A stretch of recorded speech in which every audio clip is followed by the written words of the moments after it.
Bonjour chers auditeurs.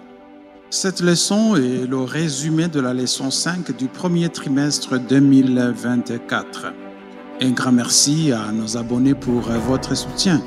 Si c'est la première fois que vous regardez cette chaîne, veuillez vous abonner et cliquer sur l'icône du pouce levé pour aimer cette vidéo afin que vous puissiez être avertis lorsqu'une nouvelle vidéo est publiée. Le sujet de cette leçon, c'est chanter les cantiques de l'Éternel sur une terre étrangère. Prions. Notre Père qui es aux cieux, merci pour cette leçon. Aide-nous à la comprendre. Seigneur, aide-nous à mettre en pratique ce que nous apprenons. C'est au nom de Jésus que je t'ai prié. Amen. Notre texte clé se trouve dans Psaume 137, verset 4. Comment chanterions-nous les cantiques de l'Éternel sur une terre étrangère?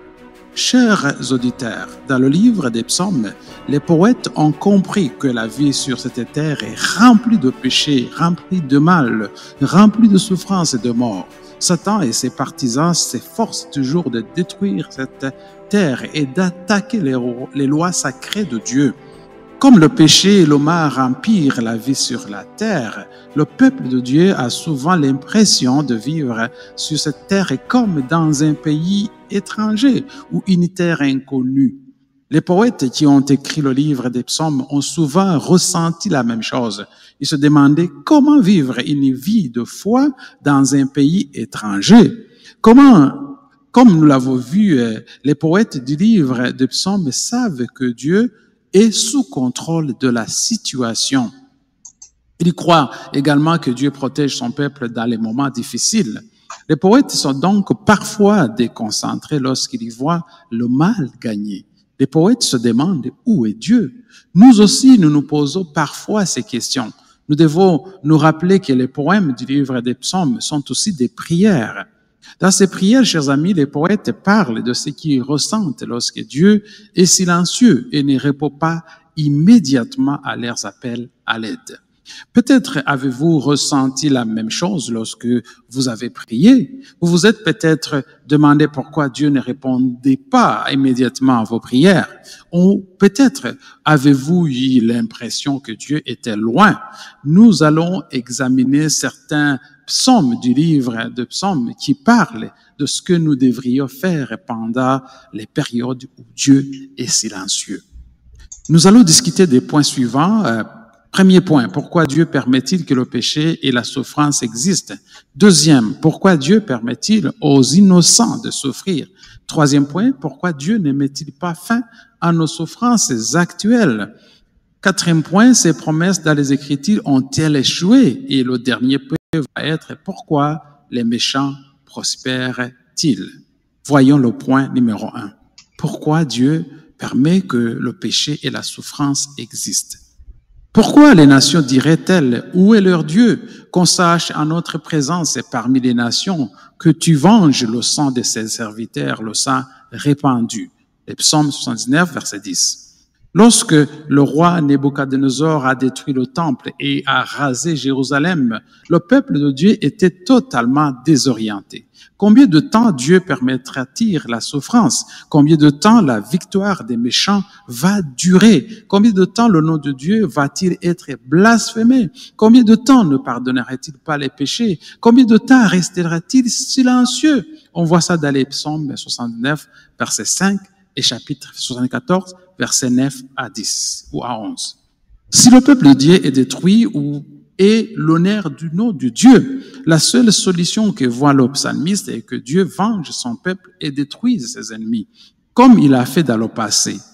Conscient que le péché l'a conduit à cette situation, il demande à Dieu d'écouter, de se souvenir de son alliance, de pardonner le péché, d'ôter la souffrance et d'agir en faveur de son peuple. Le point numéro 2.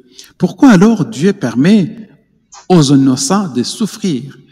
Nous allons lire dans les psaumes 88, verset 4. « Car mon âme est rassasiée de maux et ma vie s'approche du séjour des morts. » Les psalmistes, chers amis, demandent à Dieu de les sauver de la maladie et de la mort. Ces poèmes nous aident à nous rappeler que les enfants de Dieu ont souvent des expériences difficiles dans leur vie. Les enfants de Dieu peuvent souffrir et tomber malades. Les poètes parlent de leurs propres souffrances, de leurs douleurs. Ils n'ont pas de force. Ils se dessèchent comme l'herbe. Ils se sentent sur le point de mourir et de se coucher dans la tombe. Leurs amis s'éloignent d'eux.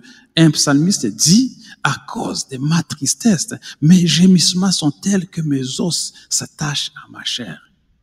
Mes gémissements sont tels que mes os s'attachent à ma chair. De nombreux poètes du livre des psaumes pensent qu'Israël souffre des problèmes parce qu'il a refusé d'obéir à Dieu. Les poètes comprennent que le péché peut rendre les gens malades. Ils parlent donc de la nécessité de demander pardon à Dieu pour qu'il puisse les guérir. Chers auditeurs, parfois nous n'avons rien fait pour causer nos souffrances. Psaume 88 et 102 expliquent d'ailleurs que le peuple de Dieu souffre parce que nous vivons sur une terre remplie de péchés. La souffrance fait donc partie de la vie. Cette idée est difficile à accepter et à comprendre pour de nombreuses personnes. Le psaume 88 nous montre que Dieu a le contrôle. Il contrôle tout ce qui se passe dans la vie. Dieu peut permettre la souffrance. Il peut aussi sauver ses enfants de la souffrance. Son contrôle sur tout ce qui nous arrive devrait remplir nos cœurs d'espoir. Point numéro 3. Pourquoi Dieu ne met-il pas fin à nos souffrances actuelles? Bonne question. Nous lisons dans le psaume 69, verset 3 ceci. Je m'épuise à crier. Mon gosier se dessèche, mes yeux se consument, tandis que je regarde vers mon Dieu. Dans le psaume 69, verset 3, nous voyons que le psalmiste souffre des problèmes personnels. De plus, il craint que Dieu ne soit très loin. Cette crainte bouleverse les psalmistes plus que toutes ses souffrances personnelles. Le psalmiste utilise de nombreuses images pour expliquer ce qu'il ressent.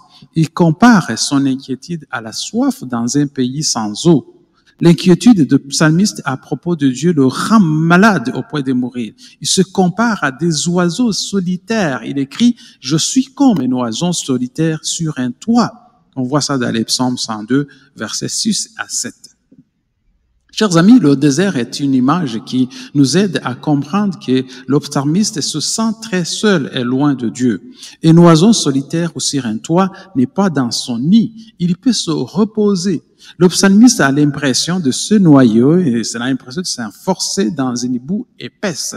Chacune de ces images nous montre que le psalmiste sent qu'il ne peut pas s'échapper à sa souffrance sans l'aide de Dieu. Les psaumes démontrent que la communication avec Dieu doit se poursuivre, quelle que soit la circonstance de la vie.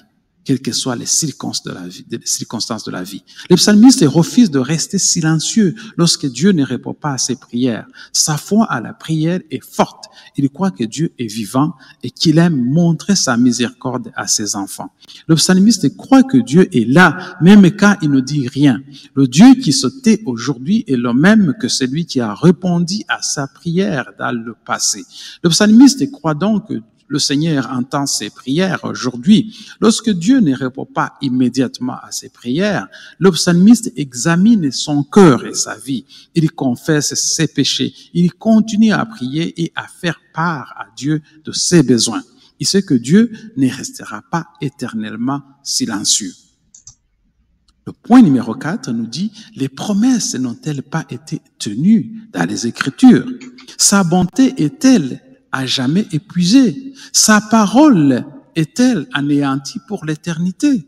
Psaume 77, verset 8.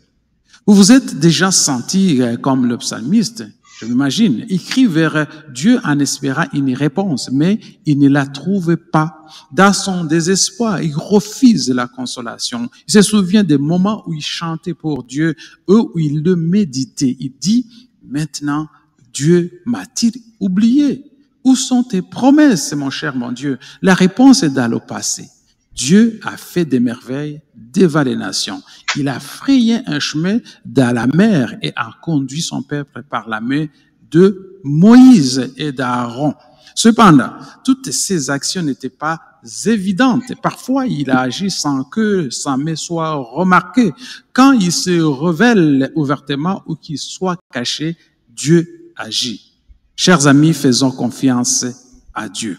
Dieu répond au psalmiste. La réponse de Dieu n'est pas remplie d'explications sur les raisons pour lesquelles le psalmiste souffre maintenant. Non, Dieu lui donne des raisons de continuer à lui faire confiance. Le psalmiste est maintenant encouragé à attendre le Seigneur dans la foi.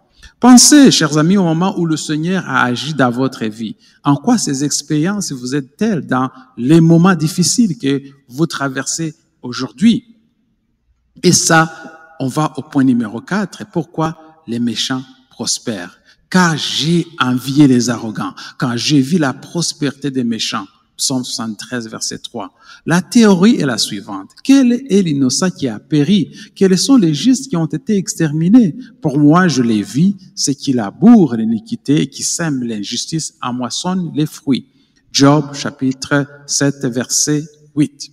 Cependant, la réalité est différente. Beaucoup de méchants prospèrent et ne souffrent pas.